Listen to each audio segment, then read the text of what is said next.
And so you've really elevated past that. And I don't think people even know that you still exist, or that you have a place to buy things, or that they could just call you and have something made. I don't think a majority of people know that.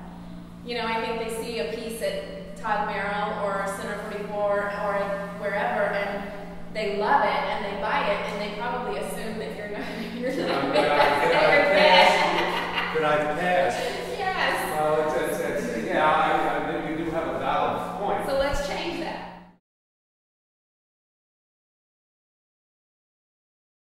The rush that I get at the sculptor is getting an image in my mind. When I had literally the epiphany that I want to do, so I want to be a sculptor, I just didn't even know how to begin. The only work that I had ever done with metal was soldering.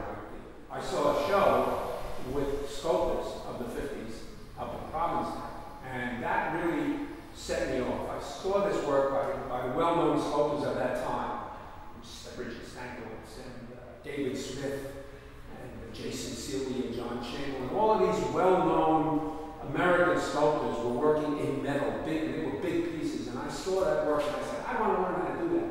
And I literally went and bought books on welding. You know, you can buy books back before the internet and the web. You could buy books and read them. I just started. I literally got a book on how to weld, opened it up, and turn on the tank, look at the gauges. By doing that, it became an integral part of my work because I wasn't taught properly. I made all the mistakes because I didn't know what I was doing. But did they become, did your mistakes Yes, because the part? mistakes became part of an integral, this whole texture thing.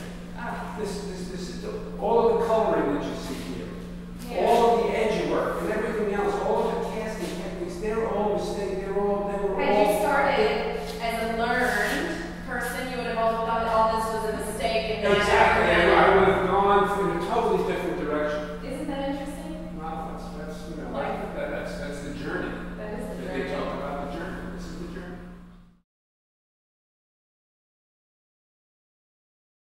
Well, the jump shear or squaring shear, because when you jump on it, you cut the piece off. The guy that made it, but it's a very important piece of equipment.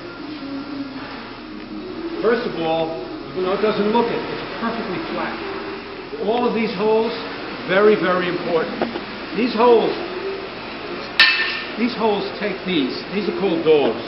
The reason I can't answer. But when you put them in, you can put them in any way, and they clamp things down in any way you want. Wow. So I can clamp odd-shaped objects on this table, and they won't move in any position. And because it's so strong and thick and heavy, I can pound it with hammers, and it doesn't move. Wow. So it's a very, very And key it can take element. all the heat and Exactly. It's a